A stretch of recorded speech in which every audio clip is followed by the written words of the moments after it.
यह एवं अविद्या काम कर्म फल रागादि गुरुभार आक्रांतो अलापुरिव सांद्र जल निमग्नो निश्चयन देहांग भावम आपन्नः प्रेय तिर्यग मनुष्यादि योनिषु आजीवम जीव भावम आपन्नः कथंचित पुण्यवशाद ईश्वरार्थ कर्मानुष्ठानेन अपगत रागादि मलो अनित्यादि दर्शनेन उत्पन्न इहामुत्रार्थ फलभोग विराग क्षमा धम आदि साधन संपन्न तम आत्मान जातमुच्यते इत्याह अनाद्यनंतमिति। अवतरणिका में कहते हैं स एवं वह आत्मा इस प्रकार से जीवात्मा होकर परमात्मा ही जीव भावापन सोपाधिक होकर के अविद्या काम कर्म फल राग आदि गुरुभार आक्रांत हो, अविद्या से जन्य जो कामनाओं के कारण से कर्म करता है और कर्म का फल भोग होता है। जैसे फल भोग करता है उन फल निमित्त उसके अंदर राग आदि दोष आ जाते हैं।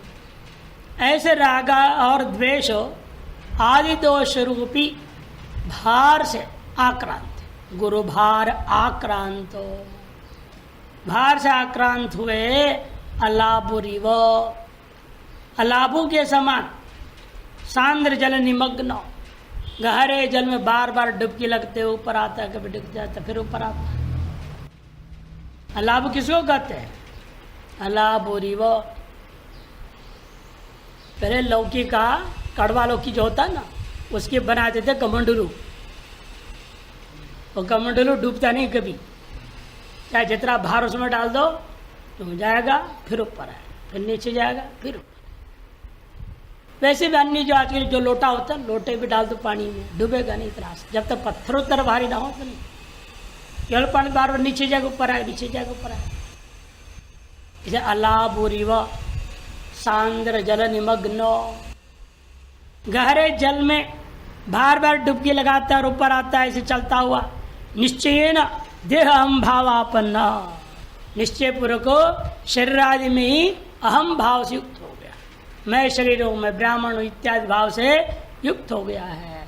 अतएव प्रेत तिर्यंग मनुष्य आदि योनियों में भटकता हुआ सारा जिंदगी आज जीव भावम आपन्न, सारा जीवन तत्व योनियों में जीव भाव से युक्त रह जाता है, अपने परमात्म भाव को उसको स्मृति ही नहीं आती।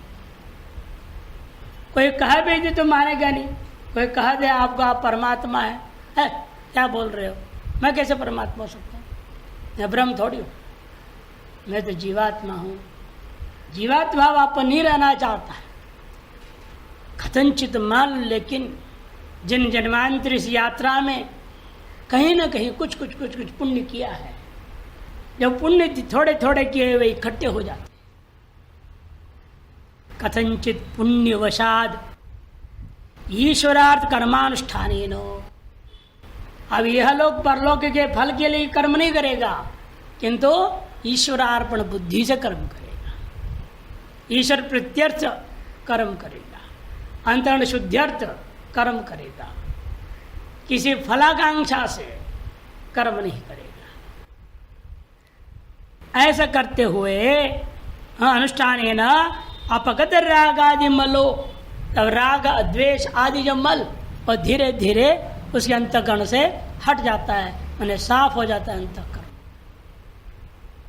तब अनित्यादि दोष दर्शनेन, तो सांसारिक भोग में अनित्य आदि दर्शन हो जाता है, अनित्यता का दर्शन होता है।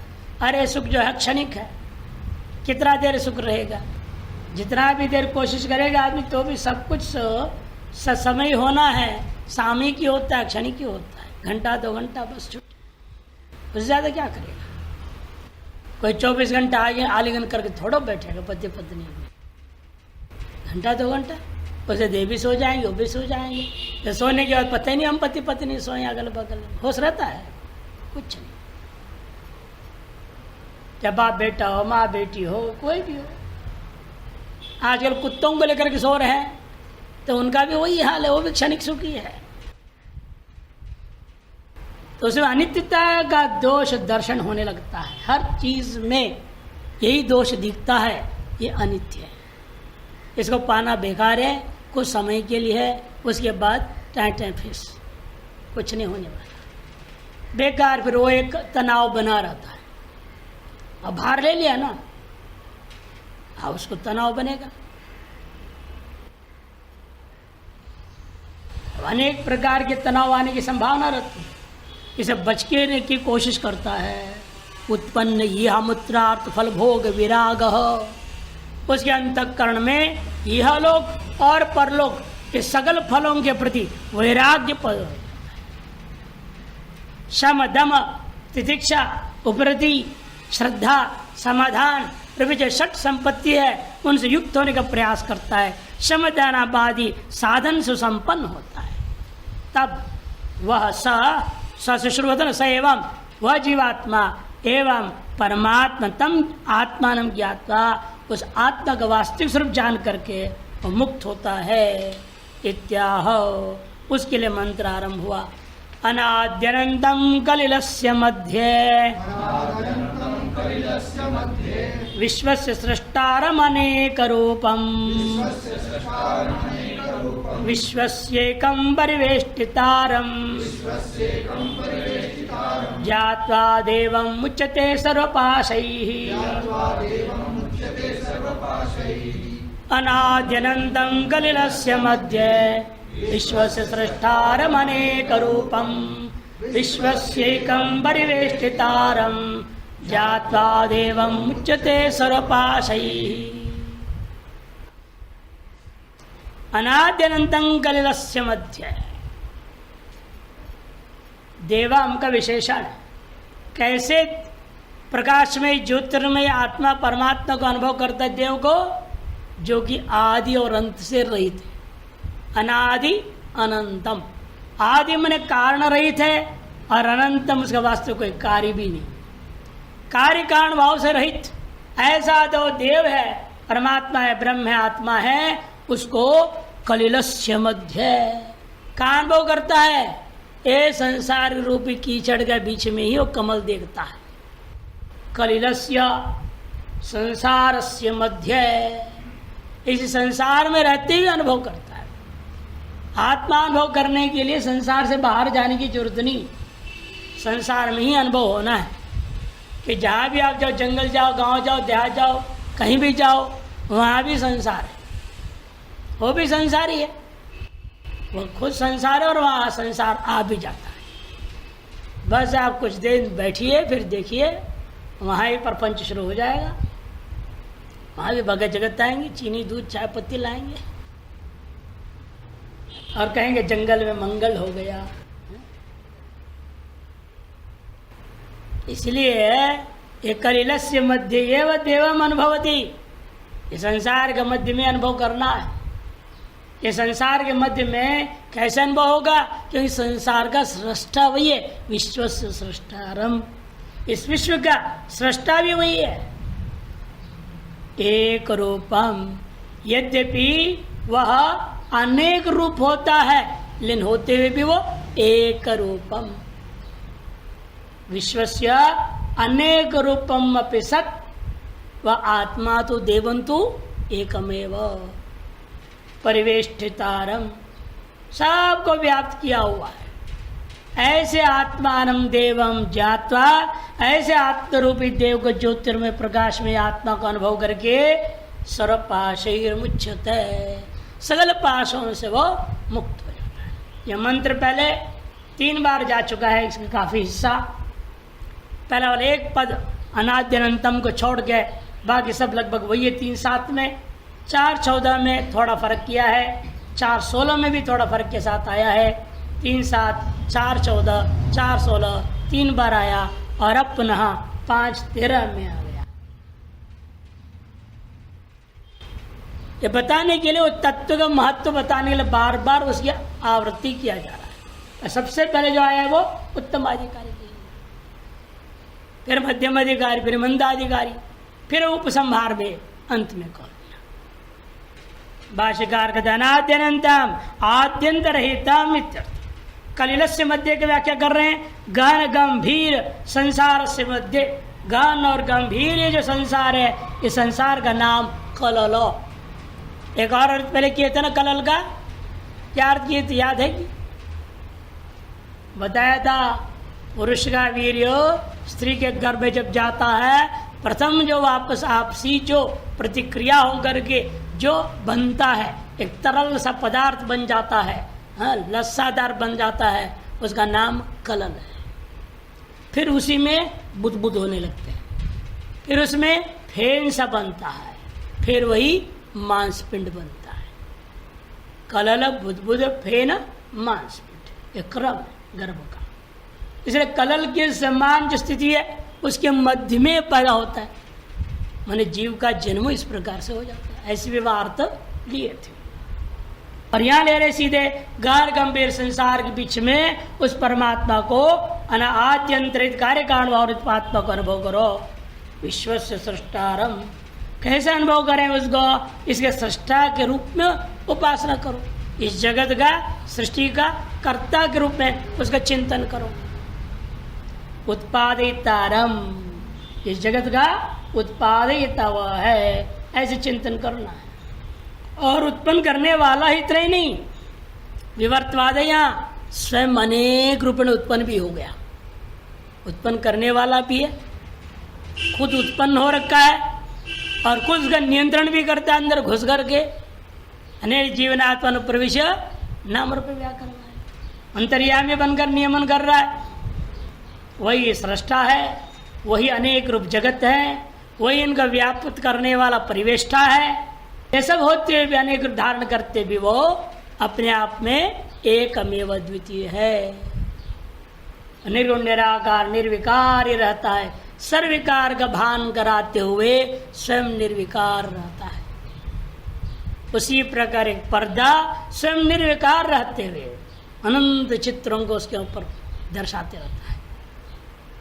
पर्दे पर सब दिखता है, एरोप्लेन उड़ता दिखता है पर्दे के ऊपर, कार एक्सीडेंट होता दिखता है, आग जली दिखता है, बाढ़ दिखता है, सब कुछ दिखता है पर्दे के ऊपर। लेकिन पर्दा वैसे के वैसे है, न गीला होता है, न गर्म होता है, न कुछ होता है, न उसका दिल है कि फटे हो कभी है, उसका दिल भी नहीं है, बेरहमी हो दिखाते रहता है हर चीज और आप देखते रहते हैं। ब्रह्म भी ऐसे ही है, पर्दे के समान निर्विकार, सारे विकार में जगत को आपको दिखा रहा है और फिर भी वो निर्विकार एक स्वरूप है। ऐसे देवम ज्ञात्वा सर्पाश विच्यते विश्वस्य अनेक रूपमपि सन् विश्वस्य अनेक रूपमपि सन् एकम परिवेष्टितारंच स्वात्मन संव्याप्य अवस्थितम, अपने ही स्वरूप से सबको व्याप्त करके अवस्थित रहता है। ऐसे देवम ज्ञात्वा, कैसा देव है वो? ज्योति रूपम परमात्मानम, प्रकाश स्वरूप परमात्मा है, उस पा करके अनुभव करके मुच्यते सर्वपाशैर अविद्या काम कर्म भी, अविद्या काम कर्म आदि पाशों से सदा सदा के लिए मुक्त हो जाता है। केन पुनर्सो गृह्यते, अरे वो आत्मा को परमात्मा को इस संसार में रहते हुए हम कैसे अनुभव कर सकते हैं? क्या साधन है? बताया था जैसे भाई दूध में घी है, कैसे मिलेगा? पहले उसको जामन डाल के दही बनाओ, फिर वेड ऑन करके मक्खन निकालो, मक्खन को पकाओ तब घी। ये असली प्रक्रिया है। एक बार एक यहाँ चले गए थे कहीं, तो अभी दूध दही मक्खन उखान सब बनाते हैं, घी वगैरह। उनके फैक्ट्री में घुसते ही दीवार पर लंबा चौड़ा चित्र बनाए हुए है, पेंटिंग। उसमें गौ दिखाया है, फिर दोहन कर रहा है, गौ चर रहा है पहले, फिर उसका दोहन कर रहा है, फिर आग में उसको पकाया गया, फिर नीचे दिखा दही बनना, फिर उसको जो बिलोड़न करता हुआ दिखाया, फिर मक्खन निकला, मक्खन पकाता हुआ दिखाया और लिखा गया हमारे यहाँ ऐसा शुद्ध घी। मैंने कहा अच्छा ऐसा शुद्ध घी आप बनाते तो बहुत ही अच्छी बात है। मैं कुछ बोला नहीं, चित्र तो काफ़ी देर खड़ा रहा तो समझ गए मामला कुछ गड़बड़ है, स्वामी जी का दृष्टि इस पर पड़ रहा है, कुछ न कुछ बोलेंगे जरूरी है। तो फिर मैं पूरा फैक्ट्री घूम घाम करके आया, जब घूमघाम में आता तो उन्होंने एक जगह कहीं ड्रम लगा हुआ था, लंबा लंबा लंबा पाइप लगा हुआ है सब। मैंने कही क्या है?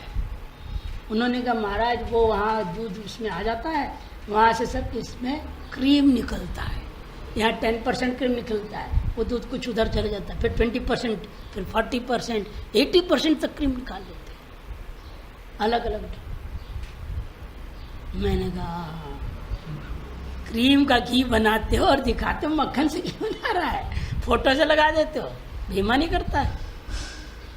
तो जब लौट के आए हमको छाछ पिलाने लगाओ, तो वहाँ के जो सेल्स मैनेजर ना भगत परिचित था, जबरदस्ती ले गया। तो बैठे थे जीएम सब आए, सब बैठे, सबके साथ बैठे। तो मैंने कहा आप जैसे लोग ऐसा धोखा देते हैं, चित्र डाल दिया है 1 नंबर घी, पारंपरिक तरीके से हमारे यहाँ घी बनता है। और परंपरा क्या दर्शाया आपने? वो, और कर क्या रहे हैं? क्रीम से। मैंने कहा ये गलत नहीं है। और सरदार जी था जी बड़ा गर्म सा हुआ, सामने जी आप क्या बोल रहे हैं? मैंने कहा सरदार जी हम सही बोल रहे हैं। मैंने आपने न कभी नहीं देखा वहाँ, रोज फैक्ट्री के अंदर आते हो तो मुख्य दीवार में क्या है वो चित्र, वहाँ नहीं देखा है, ऐसे नौकरी में आ जाते हो। कौन सा? मैंने कहा चलो मैंने ये क्या लिखा आपने? या तो चित्र हटाओ यहाँ से, बोलो क्रीम से घी बनता है। फिर शांत हुआ। फिर क्या करना चाहिए स्वामी जी? कई बातें हुई, कई सलाह दिया, हम चलो हमें पता है तो चलना है ही नहीं, वो तो व्यापारिक लोग हैं, उनको तो कमाने से मतलब। इसलिए होता है कि ये सब जो है केन उपाय है ना। प्रश्न ये है अब ये दूध में घी जैसे निकालने की एक प्रक्रिया है, अलग अलग प्रक्रिया है, एक पारंपरिक अलग चीज है, एक नकली परंपरा अलग चीज है। उसे परमात्मा को भी संसार रूपी कीचड़ में से निकालना है तो कैसे निकाले? केन पुनरसो गृह्यते, क्या साधन है, कौन से उपाय है जिससे हम इसको ग्रहण कर सकते हैं? भावग्राह्यम मनीडाख्यम भावाभावकरं शिवम कला सर्गकरं देवम ये विदुस्तेजहुस्तनुम। भावग्राह्यम मनीडाख्यम भावाभावकरं शिवम कला सर्गकरं देवम ये विदुस्तेजहुस्तनुम। भावग्राह्यम, ये दिमाग लगाने से ग्रहण होने वाला नहीं है। नैषामति तर्केण आपनया, कठोपनिषद में कहा ये जो ब्राह्मी बुद्धि है, ब्राह्मी वृत्ति है, ये तर्क के द्वारा बुद्धि की कुशलता से नहीं ग्रहण होता। जब मन जितना भी तीक्ष्ण, बुद्धि जितना भी कुशल हो, ग्रहण नहीं हो सकता। बुद्धि कुशल ना हो किंतु सूक्ष्म हो, मन तीक्ष्ण ना हो किंतु श्रद्धायुक्त हो, तभी ग्राह्य से। भावग्राह्यम क्या है? भाव से ग्राह्य। अनीड़ाख्यम, अशरीर नाम, इस परमात्मा के नाम क्या है? अशरीरम। अशरीरम वाव संतम न प्रिया प्रिय स्पृशत। अशरीर भाव माने आत्म भाव में जब स्थित होगा, आत्मा क्या है? बिना शरीर वाला है। हमने उस पर शरीर रूपी चादर ओढ़ दिया है, आत्मा पे अपना कोई शरीर आदि नहीं होता। इसे अनीडाख्यम, अशरीर नाम से सुप्रसिद्ध जो आत्मा है एकमात्र भाव के दुर्ग्राही है। कैसा कौन है वो? उसको लोग दुनिया में शिव नाम से भी कहते हैं। शिव मने कौन सा शिव? ये स्मशान में रहने पार्वती पति? कहते नहीं, ये भी उसी का एक स्वरूप है, सोपाधिक रूप है। यहाँ शिवम करे निरुपाधिक स्वरूप, जिसका हाथ पैर नहीं, न स्मशान में रहता है, न कुछ मामला नहीं है। शिव कल्याणे धातु, शिवम मैंने कल्याण स्वरूपम, ऐसा लोग कहा करते हैं। और वह कल्याण स्वरूप क्यों है कि भावाभाव कर्म, जितने भी मुझे भाव पदार्थ लौकिक व्यवहार में अनुभव में आ रहा है, इन सबको अभाव कर देने वाला, भावानाम अभाव कर्म। कि स्व से भिन्न कोई भी भाव पदार्थ मानोगे, द्वैत मानोगे, भेद मानोगे तो संसार है। इसलिए आपसे भिन्न कोई भाव पदार्थ है ही नहीं, आप ही सर्व है, सर्व ही आप हैं। अभेद अनुभव हो जाता है जब आपसे भिन्न भाव पदार्थ का नियम चीज नहीं रह जाता है। आत्मा में स्थिति होने से भावाभाव कर्म, भाव के अभाव कर्म, इन भावों को अभाव कर देने वाला होता है।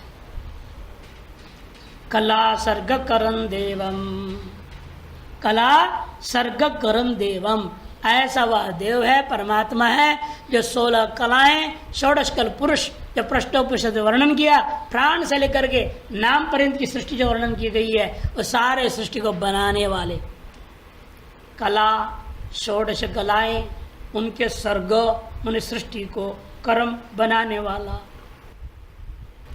ऐसा देवम ये विदुहु, ऐसे उस परमात्मा को जो लोग अनुभव करते हैं, जानते हैं, ते उन लोगों का सदा सदा के लिए शरीर संबंध समाप्त हो जाता है, वे भी अशरीरी हो जाते हैं। परमात्मा ही ब्रह्मविद, ब्रह्म परमात्मा ही हो जाते हैं, उन्हें अशरीर भाव को प्राप्त हो जाते हैं। इस शरीर में रहते भी शरीर से संबद्ध नहीं रहते हैं, अशरीर हो जाते हैं। अतः तनुम जहु त्यजयु इत्यर्थ। भावग्राह्यमिति भावेन विशुद्ध अंतःकरणेन भावग्राह्यम, अर्थात विशुद्ध अंतःकरण के द्वारा ही ग्रहण होता है। विशुद्ध अंतःकरण बात अलग है, कुशल होना अलग चीज है, तीक्ष्ण होना अलग चीज है, सूक्ष्म बनना अलग चीज है, तीनों अलग अलग बात। शास्त्र आपको सूक्ष्मता में पहुंचने को कहते हैं, शुद्ध होने को कहते हैं, लेकिन कुशल हो जाओ नहीं कहते, तीक्ष्ण हो जाओ ये नहीं कहते। कि कुशलता क्या है? कार्य में दक्षता, कार्य करने में अब कुशल। योग कर्मसु कौशलम, कुशल से भाव कौशलम, कर्म में योग दृष्टिया करने की सामर्थ्य आ जाए वो कुशलता है। लेकिन वहां भेद है, कुशलता में भेद होता है। आप अपने आप को तीक्ष्ण मान रहे हैं, किसकी अपेक्षा से तीक्ष्ण है आप? दूसरे मोटी बुद्धि वाले की अपेक्षा से नहीं, अतीक्ष्ण की अपेक्षा से तीक्ष्ण व्यवहार होता है। अच्छा, वहां भी भेद दृष्टि है। और शुद्धता में क्या होता है? भेद दृष्टि नहीं होती। यदि भी आप कह सकते शुद्धता भी अशुद्धता की अपेक्षा से है, लेकिन वह अशुद्धता आपके लिए मिथ्या होती जाती है, सत्य नहीं रह जाता है। कुशलता अकुशलता की अपेक्षा से अकुशल भी सत्य है, उसके बाद आप कुशल अपने आप को सत्य मानते हैं। अतीक्ष्ण भी आपके लिए सत्य है, उसकी अपेक्षा आप तीक्ष्ण मानते हैं। लेकिन जैसे शुद्ध होते जाता है अंतःकरण, अशुद्ध नाम का चीज नहीं रहता है, वो मिथ्या होते जाता है। अतएव भेद सापेक्ष नहीं है शुद्धता, हमेशा अभेद सापेक्ष होता है।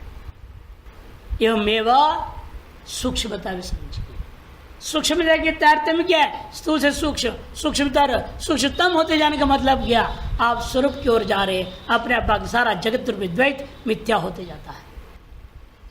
सूक्ष्मता और शुद्धता में यह विशेषता होता है, असूक्ष्म और अशुद्ध मिथ्या होते जाता है। उसके अस्तित्व न रहने से भेद ही नहीं रह जाता, आप अभेद की ओर जा रहे हैं। इसे इनका कहना है कि भावग्राह्यमिति विशुद्ध अंतःकरणेन गृह्यते इति भावग्राह्यम्। अनेडाक्यम न्येडम शरीरम इत्यर्थ, अर्थात अशीर नाम है इस आत्मा का, परमात्मा का। भावा भाव गरम शिवम, सकल भावों को अभाव कर देने वाला ये शिवम, शुद्धम अविद्या तत्कार्य विनिर्मुक्तम इत्यर्थ। देखो शिवम का अर्थ कर दिया शुद्धम, कल्याण स्वरूप है वो, शुद्ध रूप है वो, अर्थात अविद्या तत्कार्य से रहित है। कलानाम षोडशानां कलानाम, कौन से 16 कलाएं? प्राणादि नामांता नाम, प्राण से लेकर नाम पर्यंत जो आपके प्रश्नोपनिषद छठे प्रश्न का चौथे मंत्र में आया 6:4 में, सब प्राणम वसृजतो इत्यादि। अथर्वणोक्ता नाम, अथर्वण मुंड प्रश्नोपनिषद में कहा गया उन 16 कलाओं का भी जो सर्ग करम, उन 16 कलाओं का सृष्टि करने वाला वह परमात्मा है। देवम, ये भी तो कैसे जानते हैं उनको? अहम अस्मि का भेद, मैं वह पर ब्रह्म परमात्मा हूँ, अहम ब्रह्मास्मि, ऐसा अनुभव कर लिया। ते जो अनुभव ऐसे कर लेते वे लोग जो हो परित्यजेयु, अर्थात तनुम शरीरम परित्यजेयु हो, अपने शरीर को वो त्याग देते हैं, माने मर जाते हैं। ऐसा अर्थ नहीं करना। नहीं तो कौन ब्रह्म ज्ञान के लिए प्रयास करेगा? मरने के लिए करेगा क्या कोई?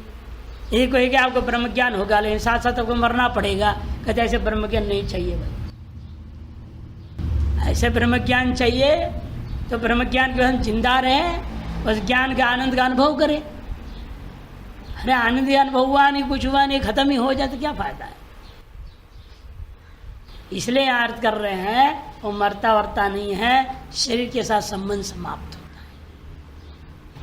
शरीर के साथ जो तादात्म्य था, अन्योन्य अध्यास था, सत्यान्नते मृत्यु कृत्य हुआ था, वो समाप्त हो जाता है।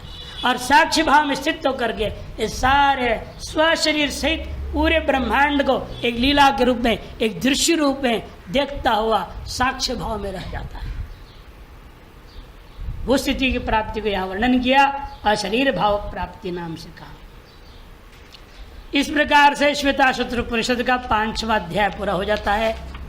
अब अंतिम अध्याय आरंभ करने जा रहे हैं। यह प्रश्न उठ रहा है थोड़ा, इतनी बात सुनने के बाद कहता है ननु अन्य कालादि कारणमिति मन्यन्ते, आपने कहा विश्व से सृष्टारम कला सर्ग करम, ये शब्द प्रयोग किया ना अभी आपने 2 मंत्रों में। विश्व का सृष्टा है, इन कलाओं की सृष्टि का करता है, यह आपने कैसे कह दिया? परमात्मा कुछ करता नहीं है, आपने परमात्मा विश्व का सृष्टा कह दिए, आपने परमात्मा कलाओं के सृष्टि का कर्ता कह दिए, ये गलत कहा आपने। ऐसे पूर्व पक्षी आशंका करता है कि उसके मत में काल आदियों को ही सृष्टि का कारण मानता है। जन्यानाम जनक काल जगताम आश्रयो मतः, नैयायिकादि भी कहते हैं सारे जगत का कारण काल है। जन्यानाम जनक काल, अतएव आपके सिद्धांत ठीक नहीं लग रहा हमको, ऐसा पूर्व पक्षी कहता है। नो अन्य कालादि कारणमिति मन्यन्ते, काल आदियों को कोई कहता है स्वभाव आदि है, स्वतः ही हो गया, पृथ्वी जल तेज वायु आपस झटिति मिल गए, सृष्टि बन गया, और उसमें वो आपस में मिलते वक्त ऐसा जो ये केमिकल रिएक्शन, रासायनिक प्रतिक्रिया हो गई, चेतनता हो गया, और उसको आपने आत्मा नाम कह दिया है। वो कुछ नहीं है, वो आत्मा नाम का अलग कोई चीज। वो कहता है जैसे दृष्टांत उसने दिया चार्वाक ने पान का, पान कैसा है? पत्ता हरा रंग है, सुपारी उसमें रखते हो और सफेद चूना लगाते हो, सफेद हरा हल्का लाल रंग का है, कथैया रंग का है, और तीनों मिला के चबा देते हो, एक लाल रंग होता है। ऐसे सब मिल करके एक चेतनता आ गया, वो चेतनता को आप आत्मा कह दिए हो, कह लो कोई बात नहीं, लेकिन वो स्वभावतः उत्पन्न हुआ वस्तु है, कोई नित्य वस्तु आत्मा नाम का नहीं है। ऐसा स्वभाववादी कहता है, अलग अलग वाद वाले अलग अलग कहते हैं। यदि मन्यन्ते तो कथम पुनरीश्वर से काल सर्ग कर्तव्यम इत्याशंक्य, कला सर्ग कर्तव्य, काला नहीं होनी चाहिए, काल छप है तो ठीक कर देना, कला सर्ग कर्तव्यम, पूर्व मंत्र का अंत है ना, कला सर्ग, हमारे काल सर्ग छपिया, और फिर ईश्वर को आप कलाओं के सृष्टि का कर्ता आपने कैसे कह दिया? कथम इत्याशंक्य हो, ऐसे आशंका करने पर जवाब में यह मंत्र 6ठा अध्याय आरंभ होता है। स्वभाव में के कवयो वदन्ति कालम ततान्ये परिमुह्यमानाः देवस्यैष महिमा तु लोके येनेदं भ्रामते ब्रह्मचक्रम् स्वभावमेके कवयो वदन्ति कालं तथान्ये परिमुह्यमानाः देहस्येष महिमा तु लोके येनेदं ब्राह्म्यते ब्रह्मचक्रम्। एके स्वभावम् इति मन्यन्ते वदन्ति कवयो वदन्ति। बड़े विद्वान लोग हैं, कोई साधारण लोग नहीं, बड़े बड़े पढ़े लिखे लोग। कवयो मान विद्वान लोग, क्रांतदर्शी लोग, वे कहते हैं स्वभाववाद है। स्वभाव तो सब पैदा हो रहा है, उत्पन्न हो रहा है, नष्ट हो रहा है, स्वभाव से चल रहा है, सारा संसार स्वभाव तो चल रहा है। स्वभाववादी लोग हैं। दूसरे लोग कहते हैं नहीं नहीं, तथा अन्य कालम वदंती। कुछ अन्य विद्वान लोग कहते नहीं नहीं, काल से सारा सृष्टि हुआ है, काल के में ही उत्पन्न है, काल में स्थित है, काल के अंत में ग्रास हो जाता है। कालेन कवलीकृतं संसारम, कहा है साहित्यकारों ने, काल ने सब कवलीकृत कर लिया। शतकार ने भी कहा ना, कालो नहीं आता वयमेव याता। काल कहीं थोड़ा आता जाता है, हम मरते जीते हैं, काल तो वैसे का वैसा है, क्योंकि वो कारण है। ऐसे कई विद्वान लोग काल को कारण कह रहे हैं। कोई स्वभाववादी कहता है, कोई परमाणु कहता है, कोई सत्यतम रूपा प्रकृति को कहता है। अलग अलग लोग अलग अलग कह रहे हैं। जगत का कारण परमात्मा नहीं। ऐसा जब पूर्व पक्षी कहा, भले ही विद्वान होंगे तुम्हारे दृष्टिकोण में, लेकिन वेद के दृष्टिकोण में वो मोहग्रस्त मूढ़ है, पढ़े लिखे मूर्ख। पढ़े लिखे बनो तो विवेक जगना चाहिए ना, उसके बिना क्या फायदा है पढ़ना लिखना। और तब हो सकता है जो शास्त्र पढ़ो, ये पीएचडी करने से नहीं होने वाला, शास्त्र से ही हो सकता है। इसे स्वाध्याय करो, लोग सब 1 घंटा गीता पाठ करो, रोज नित्य करो गीता पाठ। कहता हूं ना मैं, 1 2 3 4 मत करो समय बेकार, 5 6 7 8 नित्य करो गीता पाठ, है कि नहीं? 9 10 11 12 संतो जो मन को मारा, 13 14 15 16 मुख से बोलो बम बम भोला, 17 18 19 20 घट घट में देखो जगदीश, सर्वत्र परमात्मा को देखो। तो इसलिए ये रहस्य को समझने के लिए शास्त्र में आए बिना काम चलेगा, नित्य गीता पाठ के बिना होगा नहीं। शास्त्र अध्ययन बहुत जरूरी है। इसे तो परिमुह्यमानाः वदन्ति, ऐसा अन्वय करो। परिमोह परिता मोहग्रस्त होकर के मूढ़ता पूर्वक वे लोग ऐसा बोला करते हैं। वास्तव में इस लोक में जो भी तुम देख रहे हो वह देवस्य एष महिमा लोके। इस लोक में जो भी तुम देख रहे हो उस परमात्मा की महिमा है, समझो। अनेक रूप रूपाय विष्णवे प्रभविष्णवे, अनेक रूपों में अभिव्यक्त होता हुआ लीलामय जीवन उसका दिखाई दे रहा है। ये न इदम ब्राह्म्यते ब्रह्म चक्रम, जिस परमात्मा के द्वारा या ब्रह्म में संसार रूपी चक्र को लगातार चलाया जा रहा है, ब्राह्म्यते दौड़ाया जा रहा है।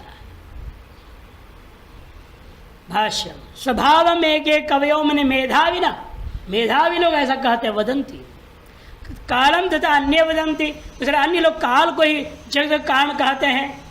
काल स्वभावयोर ग्रहणम प्रथमाध्याय निर्दिष्टानाम अन्येषम अपि उपलक्षणार्थम, या काल और स्वभाव दो ही ग्रहण किया है। प्रथम अध्याय के शुरू में अनेक विकल्प बताया गया था, उन सबको ले लो।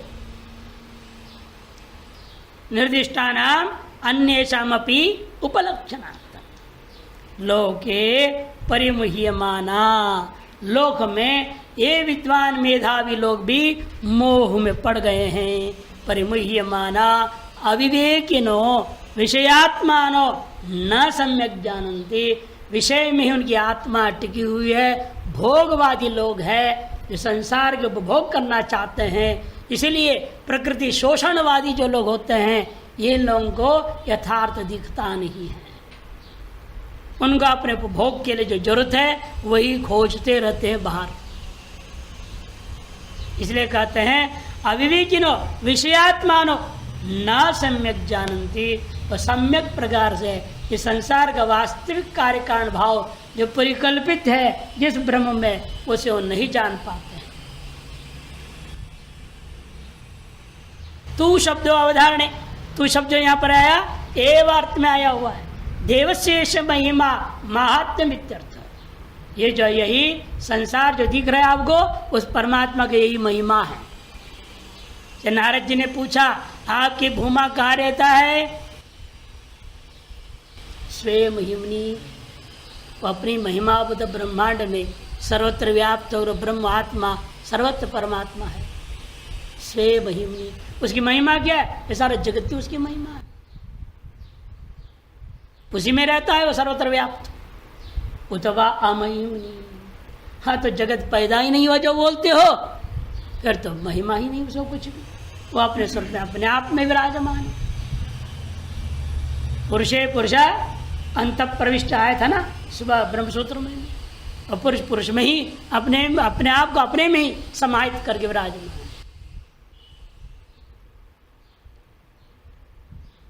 ये नो इदम जगत ब्राह्म्यते परिवर्तते, किम जगत किस आकार में, जिसको दौड़ा रहा है, भ्रमण करा रहा है, चला रहा है, ब्रह्म चक्रम ब्रह्मणि ये चक्र इव चक्रम, ये ब्रह्म चक्रम, ब्रह्म में चक्र के समान निरंतर दंद्रम्यमाणा पर्यंति मूढ़ा, कठोर प्रश्न में निरंतर चल रहा है। अतिशयेन पवन पुण्यन वा दंद्रम्यमाणा बनता है ना, यंगंत है, यंगंत में ही होता है अतिशयेन होना या बार बार बार बार भ्रशाक्त होना, निरंतर होना, लगातार होना, अनवरत चल रहा है संसार चक्र से ब्रह्म में। यावत काल पर्यंत आप अपने आप को मुक्त नहीं करोगे, तावत काल पर्यंत संसार सागर आपके समक्ष विराजमान है। और समझो, उसकी महिमा को समझोगे तो उस महिमा वाले को पकड़ सकोगे। पहले इसलिए महिमा को समझिए। महिमानमेव प्रपंचेति, उस देव की जो महिमा है उसी को और विस्तार से समझाने के लिए आरंभ करते हैं। येनावृतम नित्यमिदं हि सर्वं जः काल कालो गुणी सर्वविद्यः। काल कालो पाठ है, काल कारो पाठ है, रेफ है, हाँ पाठ भेद है। काल कालो भी, काल का भी काल है वो, तो काल को भी बनाने वाला है, कालकार है, दोनों ही कालकार सब में है तो वही ले लेते हैं। ये नावृतम नित्यमिदं हि सर्वं जह कालकारो गुणि सर्वविद्यः तेनेशितं कर्म विवर्तते प्रत्यप्तेजो निलखानि चिन्त्यम् येनावृतं नित्यमिदं हि सर्वं जह कालकारो गुणि सर्वविद्यः तेनेशितं कर्म विवर्तते प्रत्यप्तेजो अनिलखानि चिन्त्यम्। येनावृतं नित्यं, नित्य ही जिसके द्वारा इदम सर्वम आवृतम, ये संपूर्ण जगत आवृत है। ईशावास्यमिदं सर्वम है ना, ईश के द्वारा ही वास्य में आच्छादित है, आवृत है ये संपूर्ण जगत। वही यहाँ पर दूसरे शब्दों में कहा ये न मन ईशा ईशेन आवृतम इदम संपूर्णम सर्वम जगत, कदाचित नहीं, नित्यम एवं आवृतम, नित्य ही आवृत किया हुआ है। वह कैसा है? वो ज्ञान स्वरूप ही हो। कालकारो, काल का भी करता है, निर्माता, गुणी, और सकल गुण उसमें है। क्या गुण है? अपहत पापत्वादि गुण है, पाप आदि रहितत्व गुण है उसके अंदर। अपहत पापमा अनुच्छित्ति धर्मा है ना। मैत्री को सुनाते हुए, हे मैत्री ये आत्मा कैसा है? अपहत पापमा है, अनुच्छित्ति धर्मा है, कभी उच्छेद होने वाला नहीं, नष्ट होने वाला नहीं, नष्ट होना नहीं है। ये बात को समझाने के लिए अश्वत्थ वृक्ष, अश्वत्थ आकार वृक्ष बता दिया, शाश्वत है, नित्याम, जग कालकारो गुणी और सर्वविद भी है वो, यह जो सर्वविद है, सर्वम वेत्तीति सर्विद माने सर्वज्ञ और सर्विद उभय स्वरूप वह है। तेन उसके द्वारा ईशितम उसी के तरफ प्रेरित होकर के क्रियते कर्म, यह कर्म सृजा इव फड़ी, जैसे माला में सर्प को देखोगे, रस्सी में सर्प दिखता है, वैसे ब्रह्म में इस जगत का निर्माण हो जाता है। मिथ्या निर्माण है कहने का अभिप्राय। कर्म विवर्तते, विवर्तन विवर्तवाद ही है। भ्रमात्मक उत्पत्ति अनिर्वचनीय उत्पत्ति का नाम विवर्तवाद है। रस्सी में सांप पैदा हो गया और आपको दिखाई दे रहा है, जिससे आप डर रहे हैं। जो रस्सी में सांप उत्पत्ति हुई है, उस उत्पत्ति को हम क्या कहते हैं? विवर्तवाद। ना होते हुए भी होता हुआ जैसे दिखाई देना, केवल प्रतिभास मात्र होता है। इसको आभासवाद भी इसलिए हम लोग कहते हैं। आभास मात्र ही है, सत्य में कुछ भी नहीं है। क्या क्या विवर्त हुआ? कहते सुनो, पृथ्वी, जल, तेज, वायु, आकाश आदि उस अचिंत्य ब्रह्म में चिंत्य सारी चीजें उत्पन्न हो गई। चिंत्यम पृथ्व्याप्तेजो अनिल खानिह विवर्तते। निश्चित रूपेण ये सारे चीज वहां विवर्त होकर के भाषित हो रहे हैं।